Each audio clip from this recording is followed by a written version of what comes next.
Bueno, buenas tardes. Eh, bueno, vamos a iniciar entonces la última jornada de conferencias de este espacio en el que he aprendido tanto. Y bueno, en primer lugar quiero agradecer a todas las personas, todo el equipo que ha estado acá coordinando este espacio tan afectivo, que es precisamente lo que vamos a hablar el día de hoy y que nos han recibido de una forma tan, pero tan hospitalaria. Muchísimas gracias. Bueno, yo soy colombiano y hoy estoy contento porque es la primera vez que voy a hablar respecto a este tema en mi propio país, así que me siento muy contento. Y precisamente lo que vengo a hablarles, a compartirles, a poner sobre la mesa es un concepto que llamamos afectividad ambiental y esta ponencia la subtitulamos como cuerpo, sensibilidad, habitar. A ver si...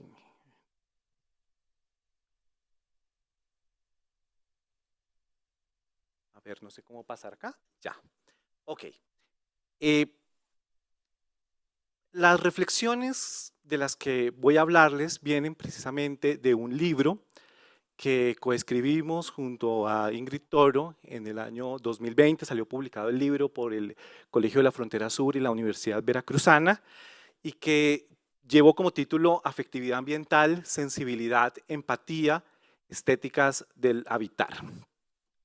Y yo lo que quiero es profundizar en varios aspectos que vienen en esta obra, en este trabajo, en el que estamos tratando de poner sobre la mesa una dimensión fundamental sin la cual, a nuestro juicio, es imposible comprender tanto las relaciones de poder y la crisis ambiental contemporánea como crisis de civilización, como las puertas afectivas que tendremos que aprender, reaprender para habitar de manera amorosa este mundo.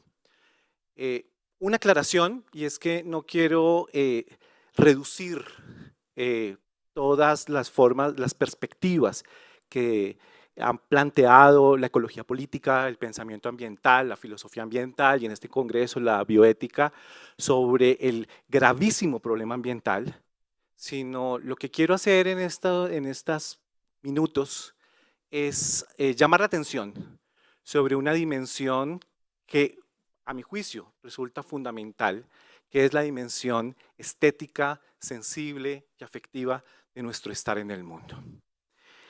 Lo que quiero decir es que cualquier revolución que quiera ir a las entrañas de este problema civilizatorio en el que estamos, porque lo que necesitamos es una revolución, y hacia eso voy a ir, tendrá que ser una revolución poético-política.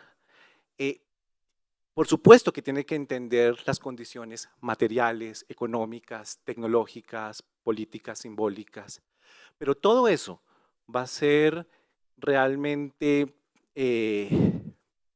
¿cómo lo voy a llamar? Inviable si no atendemos con toda la seriedad el poder que se cierne sobre el cuerpo. Y es ahí desde donde yo quiero hablar en esta ponencia. Voy a iniciar a partir de una pregunta. Y esa pregunta es: ¿cómo es posible que sepamos que estamos destruyendo nuestro hogar y sin embargo podamos vivir normalmente dentro de esta destrucción? ¿Cómo es posible que cada vez más tengamos mejor información, que el panel intergubernamental de expertos sobre cambio climático, que la ciencia nos documente la magnitud del riesgo planetario en el que estamos, que tengamos la información a mano y sin embargo nosotros vivamos de una manera, de alguna forma, tan cómoda dentro de las coordenadas de este sistema? ¿Qué es lo que está ocurriendo? ¿Por qué es posible que a pesar de que nosotros sepamos lo que ocurre, al mismo tiempo hacemos como si no existiera el problema? Yo lo que quiero decir es que la crisis ambiental podría abordarse desde una perspectiva económica, tecnológica, política, como les decía, del derecho, pensadores como Enrique Leff hablan precisamente de que es un problema del conocimiento, es un problema de la epistemología moderna, y todas esas reflexiones creo que siguen siendo válidas y yo mismo las uso en mis propias reflexiones. Sin embargo, yo quiero decir que este problema también es un problema, esta crisis de civilización en la cual nos encontramos todos, la crisis ambiental como una crisis de esta civilización capitalista, industrial, moderna, patriarcal, esta civilización suicida. Es también una crisis del sentido, tiene una crisis del sentido, pero también es una crisis del sentir. Y hacia eso nos vamos a enfocar. ¿Por qué? Porque este capitalismo indolente, pues que produce mercancías, que produce bienes y servicios, que produce todo lo que podemos ver en este salón, también produce ciertos elementos intangibles, como sensibilidades, y una cosa fundamental, también insensibilidades. O sea, es un sistema productor de anestesias. Y a partir de este punto de partida, es como nosotros queremos enunciar un concepto antes de afectividad ambiental y que es fundamental para entenderlo, que es el concepto del régimen de la afectividad. De este concepto del régimen de la afectividad, en un par de meses va a salir un nuevo trabajo, un nuevo libro sobre él y varias de las cosas que voy a decir están ahí recopiladas. Pero este régimen de la afectividad, ¿qué es? Nosotros lo llamamos como un conjunto de prácticas de poder que configuran la sensibilidad, los afectos y las formas de valoración y racionalidad mediante las cuales se organizan las significaciones sociales en la relación de la naturaleza. El régimen de la afectividad es un sistema de poder, es un gobierno sobre la corporalidad que gobierna los actos de afectación, establece las cosas que podemos amar de las cosas que no podemos, a las cuales nos mantenemos insensibles, anestesiados. Es el ordo amoris, decía Scheller, cuando hablaba acerca de que es un sistema que no produce una anestesia total. Estamos sensibilizados, pero estamos sensibilizados hacia las cosas que se producen en el mercado, hacia los bienes y los servicios, y bastante insensibilizados frente al dolor de la tierra. Por eso el dolor de la tierra, el dolor del mundo, no puede sentirse como dolor, porque de alguna manera nosotros hemos sido insensibilizados a través de muchas estrategias de poder que vale la pena dilucidar. Entonces, este régimen de poder opera mediante una reproducción sistemática de anestesias, en el sentido de que inhibe la percepción de los sentidos. No se trata de una supresión total del dolor, sino de una modulación selectiva de la sensibilidad, por medio de la cual se excluye cuidadosamente ciertos aspectos del mundo, de modo que selecciona lo que puede ser sentido o percibido. Es decir, no se elimina la capacidad de sentir, sino que se le orienta, restringe y modela, de modo que determinados sufrimientos, violencias y afectaciones quedan fuera del umbral de la experiencia sensible y emocional. Esa sería como una suerte de definición. Y esto es fundamental para analizar los dispositivos de poder que ejerce la sociedad capitalista sobre la naturaleza, aunque en realidad este concepto del régimen de la afectividad podríamos ampliarlo a muchos otros aspectos del funcionamiento del sistema capitalista, pero aquí yo lo estoy circunscribiendo a la crisis ambiental contemporánea y hacia la relación con la naturaleza que también somos. Entonces, y esto es algo fundamental, les venía diciendo, porque el dolor es un afecto con una enorme capacidad para movilizar o paralizar la acción política. También decía Toni Negri, y pues en la tradición de Baruch Spinoza es un afecto fundamental. El dolor, la capacidad de dolernos, nuestra capacidad empática, nuestra capacidad de poder, tenemos esta capacidad en el fondo de nuestros genes, que es la capacidad de sufrir y de sentir el dolor con todo lo que está vivo, no solamente con nuestros seres humanos, sino también con todo lo viviente. Y sin embargo, el hecho de que seamos insensibilizados frente al dolor del mundo debería revestir la mayor importancia porque hace parte de las estrategias de la deshumanización, en el sentido muy profundo de como con el profesor Roberto lo vimos esta mañana. ¿Qué sucede entonces cuando el sistema logra que la injusticia ambiental no duela? Una pregunta que quisiera yo poner acá sobre la mesa. ¿Qué ocurre cuando la destrucción de los territorios periféricos nos resulta indiferente? Este sistema de poder es un sistema en el que perfectamente nosotros podemos actuar en la vida cotidiana sin darnos cuenta de cómo nuestras acciones y nuestros consumos generan destrucción de territorios periféricos.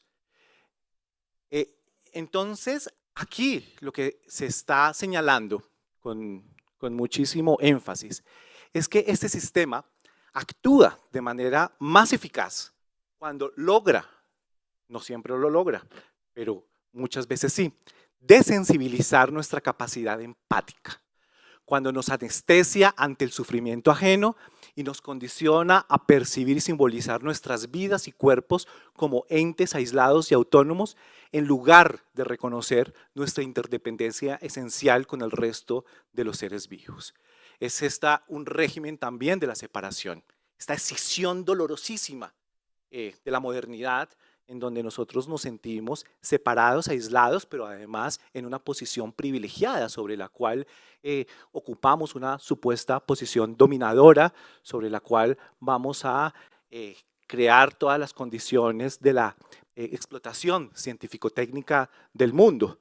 A eso me refiero, pero esto que lo hicimos de manera académica, filosófica, se expresa de una manera tan sencilla como ahora que se va a reinstalar el fracking en Colombia, cuando se va a hacer plantaciones probablemente de soya transgénica en la altillanura. Esto se expresa de manera profunda acá. ¿Cómo hacemos para que podamos intervenir sobre los cuerpos de la vida, que son cuerpos sensibles, y que no los podamos ver como sensibles, sino que eso lo podamos ver como un recurso? ¿Cómo es posible que nosotros podamos hacer ecocidios y que en lugar de llamar ecocidio al ecocidio, lo llamemos progreso y lo llamemos desarrollo?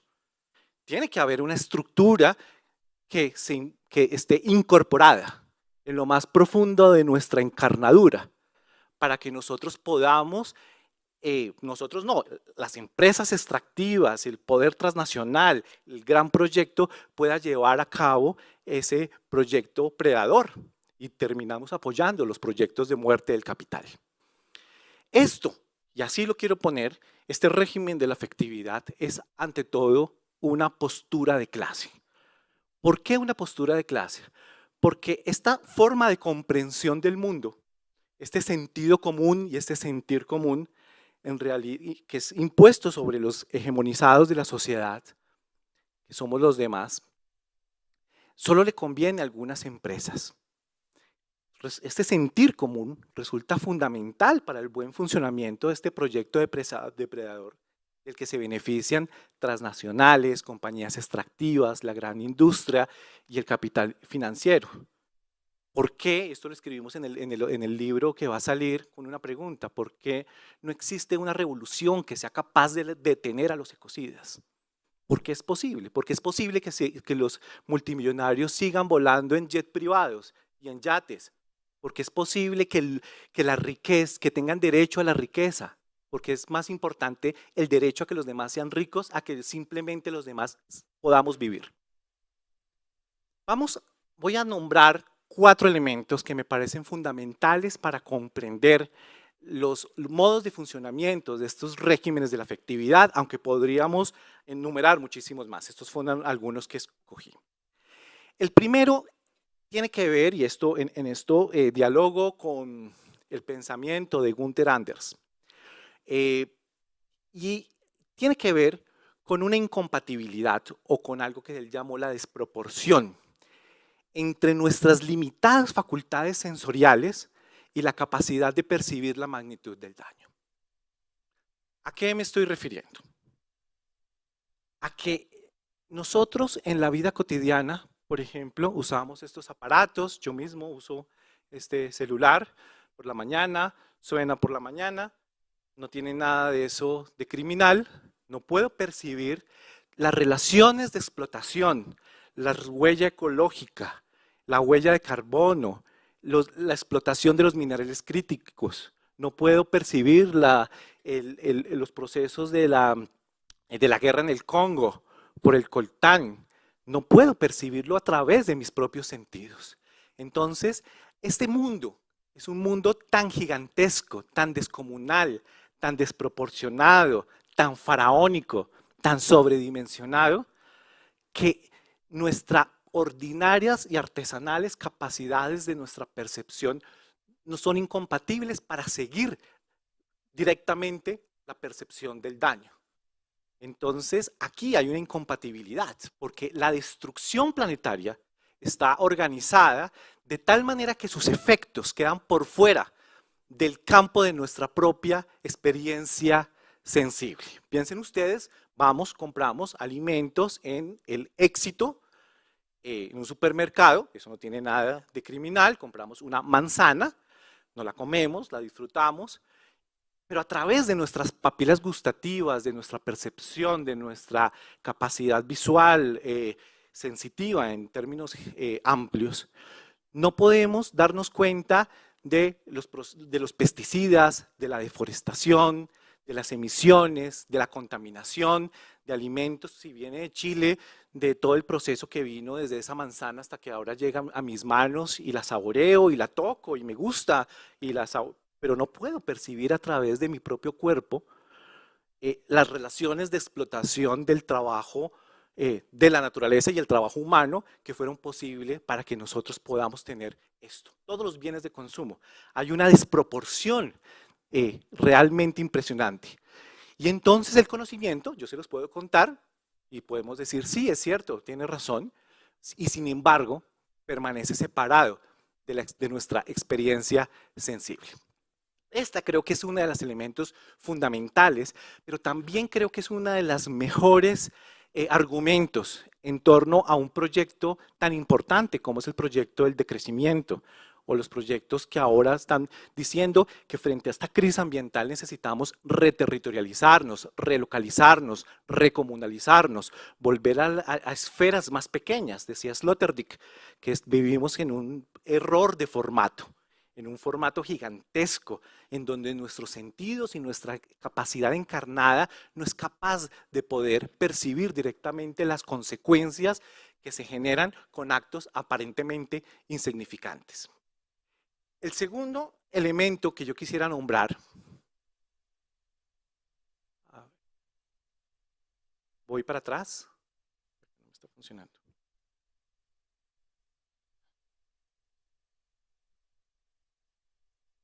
Es que vivimos también en una suerte de espacios o de arquitecturas desensibilizantes, que de alguna manera van creando una coraza frente a la destrucción.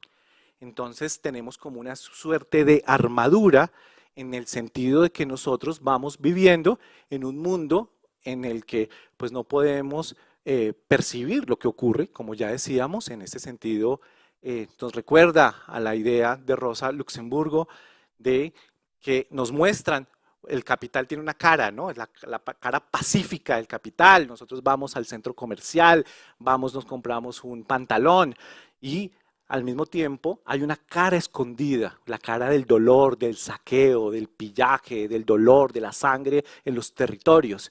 Eso no podemos percibirlo. Nosotros no podemos verlo en nuestros propios sentidos, pero al mismo tiempo vivimos también en ciudades que han sido diseñadas para la libre circulación de las mercancías y para la explotación del trabajo humano. Y en este sentido, las arquitecturas, las formas de diseño, nuestras rutinas, nuestros rituales, nuestras formas de habitar en esta morada nos hacen paulatinamente incapaces e insensibles de poder comprender el daño de esta civilización en el mundo. Un rascacielos, una autopista, un aeropuerto, una plaza comercial, un sistema de metro, más que simples construcciones, son dispositivos que regulan acciones, disciplinan encuentros, codifican percepciones, producen pensamientos y organizan sentimientos. En estos lugares nos creamos, estamos siendo creados por la morada. Tenemos una suerte de crianza mutua, dicen en Perú, porque nosotros somos creados, creamos los territorios y también somos creados por ellos. En el interior de las estructuras, acá Dubái, van emergiendo las personas de una cierta manera y cierto los otros. Los lugares nos habitan mucho antes de que nosotros lleguemos a habitarlos. Entonces somos habitados por las formas y por las formas como nosotros hemos construido el mundo. Un tercer dispositivo que quisiera nombrar es que este sistema de anestesias funciona a través de una, ¿cómo llamarlo?, una suerte de hiperestesia, una sobreestimulación estética que va inundando los sentidos y al hacerlo omnibula la experiencia sensible. Estamos tan enfagados y tan sobresaturados de información, de estímulos, de imágenes que se suceden unas y otras en el Instagram, en el Facebook, en el TikTok, en el mundo en el que vivimos, que ya no podemos comprometernos con una causa, que ya no somos capaces de poder ser afectados ante un terremoto en Indonesia como ayer o el de esta semana en Colombia. Inmediatamente sigue la gracia de un animalito o de un gol de Messi. Ante eso ya no podemos comprometernos, es tanta la sobresaturación estética que de alguna manera nos vamos anestesiando en el exceso. Entonces, más que una falta, hay un exceso, una carga enorme que se va estremeciendo los sentidos y los aplaca y que nos hace incapaces de conmovernos y de generar resonancias empáticas en nuestra afectividad. Y un cuarto dispositivo que quisiera yo nombrar, que no es menor, cuando les decía que esta crisis es una crisis del sentido, pero también del sentir, pero también del sentido, implica también el hecho de que las significaciones y las maneras de las representaciones, de cómo nosotros representamos al mundo, va también modulando de alguna forma los sentidos. Entonces, la manera en que nosotros hablamos de una manera tan violenta e impoética sobre el mundo, cuando hablamos de capital natural, cuando hablamos de recursos naturales, cuando hablamos de servicios ecosistémicos y todas estas locuciones administrativas y economicistas que van siendo traídas del discurso de la racionalidad económica al campo de la biología, al campo de la ecología y al campo de cómo los pueblos terminan hablando después de que tienen contacto con estas gestiones administrativas, de alguna manera va generando también ciertas formas de insensibilidades. Ya no habitamos territorios, ya no hablamos sobre el agua maravillosa, exuberante, esa agua que somos, esa agua poética, sino que ahora tenemos una relación mercantil con un servicio hídrico. Esas formas de hablar de la modernidad, que son profundamente violentas, van generando también comunidades lingüísticas que al mismo tiempo son comunidades afectivas. Y entonces van generando una suerte de insensibilidades mientras dispone una afectividad inclinada hacia la administración racional del mundo. Bueno, entonces, este régimen de la afectividad, y hasta acá he estado hablando de esto, pero ya vamos hacia la afectividad ambiental. Pero lo que quiero decir es que el régimen de afectividad lo que hace es cortar los vínculos afectivos con la tierra sensible, el amor profundo a la tierra, y que con ello se van cerrando las probabilidades de concebir nuestro lugar habitado como hogar y se abren en cambio las condiciones para que sea representado como recurso y mercancía. Podemos estar, recuerden, no sé si ustedes vieron una imagen, podemos estar en un páramo y alguien puede estar viendo ahí a nuestra madre tierra, puede estar viendo ahí el lugar del que somos como un hilo dentro de la trama de la vida, pero otros pueden estar viendo simplemente un potencial de recursos de gas o de petróleo o una fuente de minerales que va a poder ser extraída, porque estamos en una relación cósmica frente al mundo, pero esto no puede pensarse de manera independiente a los lenguajes, a las maneras como nosotros significamos el mundo. Bueno, hasta acá entonces les he dicho que hemos venido conversando acerca de este concepto del régimen de la afectividad, pero es para comprender que esto es un campo en disputa y que precisamente lo que nosotros tenemos que entender es que necesitamos sembrar profundas afectividades ambientales en plural, porque esto es un elemento fundamental, no el único de ninguna manera, pero sí fundamental para abrir puertas. Yo no voy a hablar de soluciones, yo no voy a hablar de soluciones finales, hablando de ayer, de seguir con el problema, no lo vamos a hacer de esta manera, pero necesitamos abrir puertas afectivas. Y esas puertas creo que son fundamentales, la afectividad ambiental, como una manera de desmontar este régimen de la afectividad que está organizado en la estructura más íntima de nuestros cuerpos.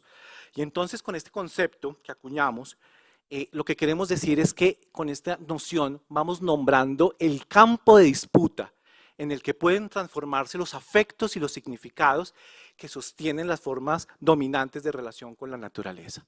Entonces, es una forma de desestructurar este régimen de la afectividad.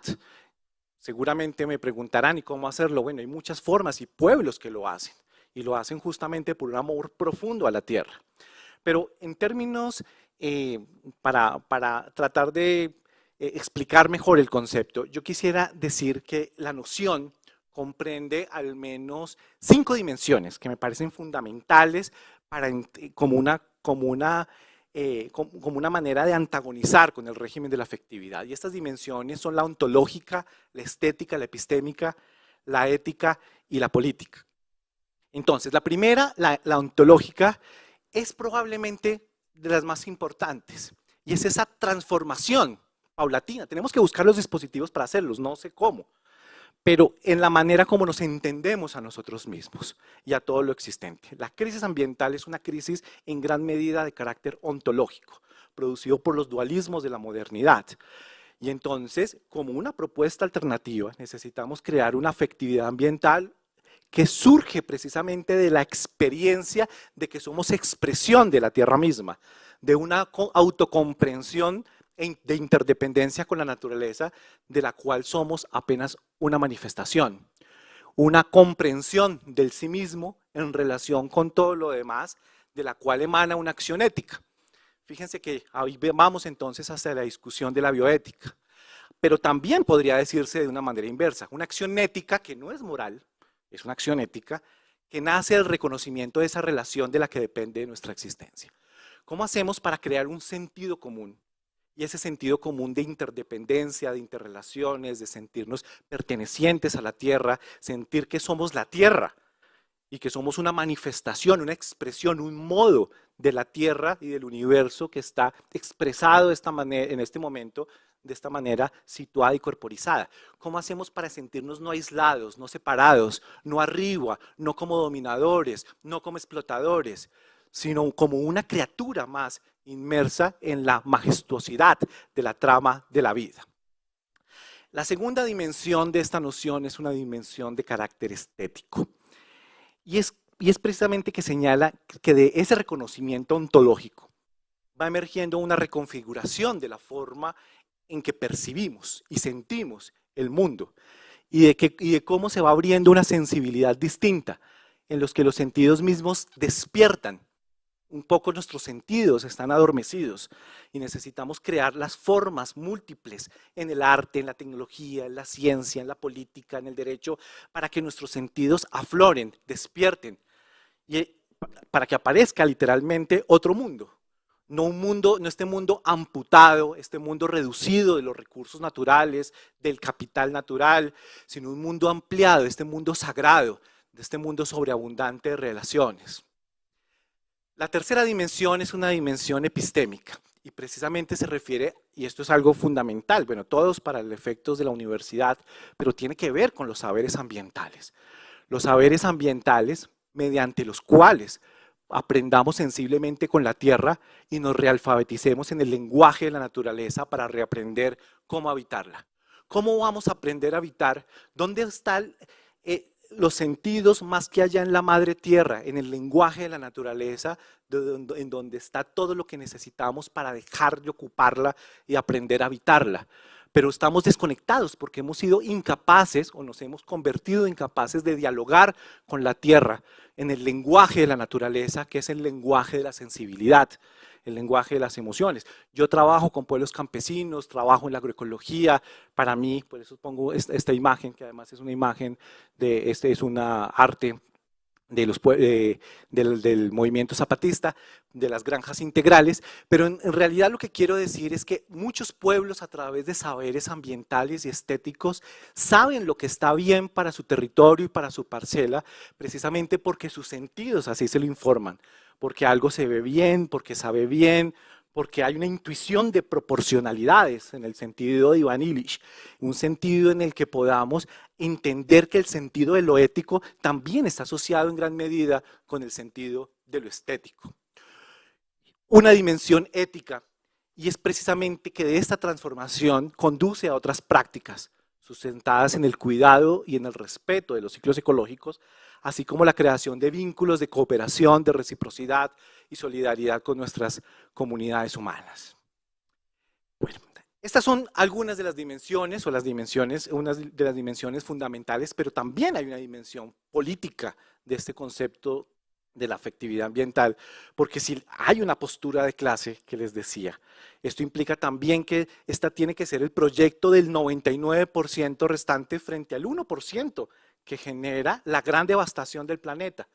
Es un proyecto, tiene que convertirse en un proyecto político, pero es un proyecto político que tiene que generarse en las escuelas, que tiene que generarse en el espacio más ámbito de la cultura. De lo contrario, y eso es lo que yo quiero invitarles, va a ser muy difícil que podamos revertir el camino suicidia en el que estamos encausados. Sin embargo, también hay que comprender que los afectos, no se trata simplemente de corregir afectos equivocados, sino que se trata de generar condiciones para que esos afectos puedan emerger.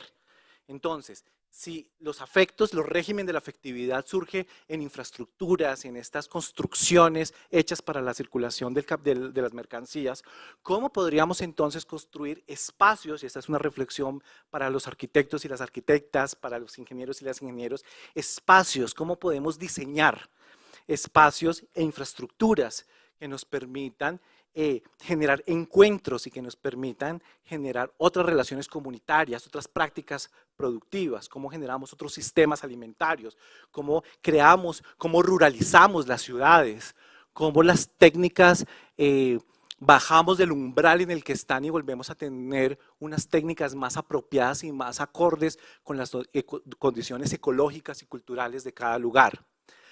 Entonces, aquí lo que decimos es que no podemos transformar los afectos de manera directa sin transformar los ambientes que los producen. Entonces hay una relación dialéctica entre la transformación de las condiciones ambientales, de la transformación de las condiciones en las cuales nosotros moramos y de los afectos que los producen. Entonces acá estamos hablando de una apuesta política por construir esto que llamamos o que llamo yo en este libro nuevo, los territorios sensibilizantes, que son aquellos territorios y aquellos espacios urbanos, rurales, todos estos lugares que hacen perceptibles de nuevo las consecuencias de las formas de habitar.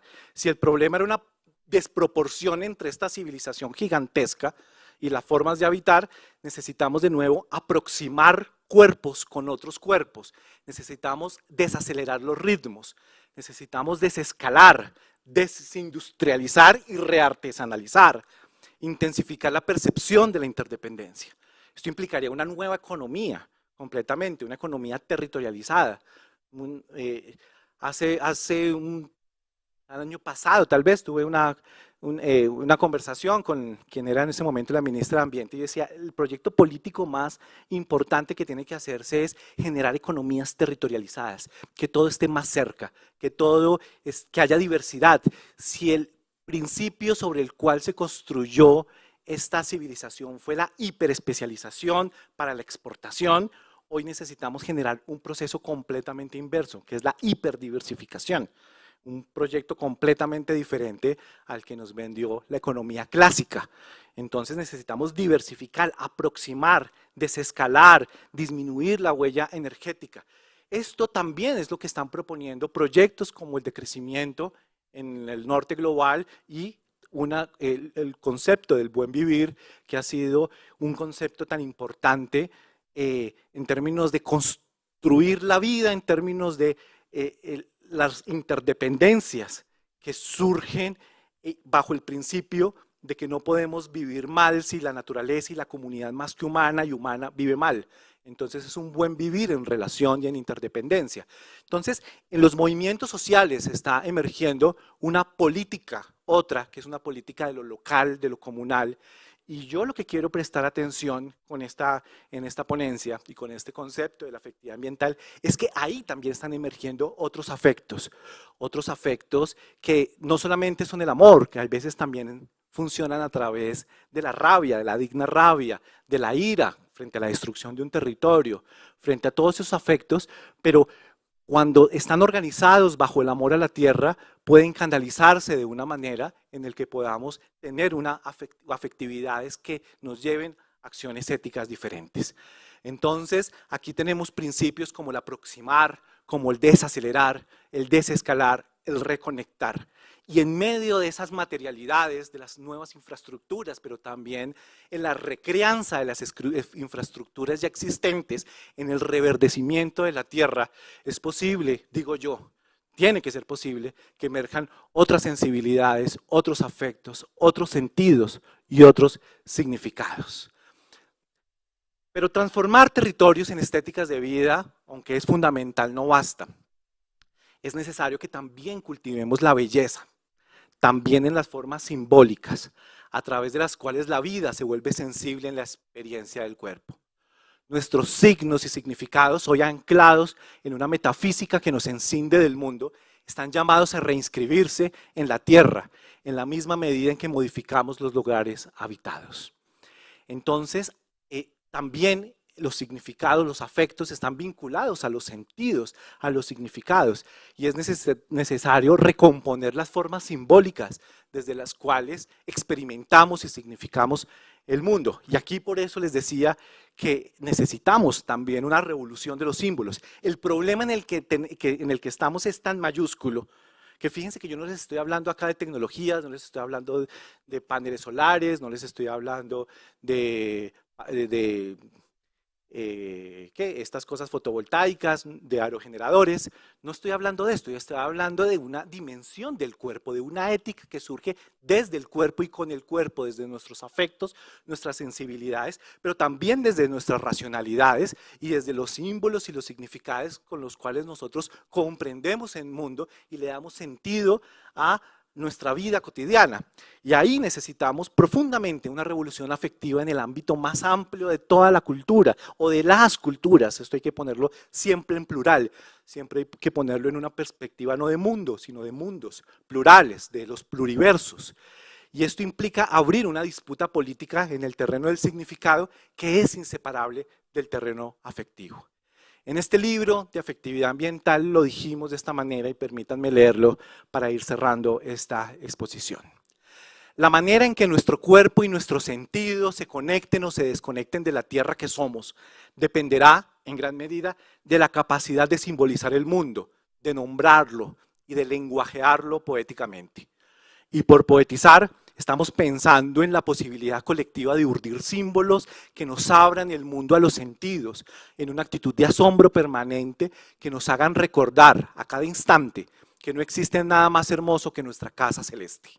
Tendremos al fin que buscar muchas maneras de nominar mágica y poéticamente todo cuanto existe, componer signos que nos dejen comprender que somos corporalidades entreestando, y conformar un discurso poderoso capaz de emanciparnos de aquella violencia, designar una tierra desencantada y guiar la experiencia de la vida de acuerdo con un lenguaje terreno.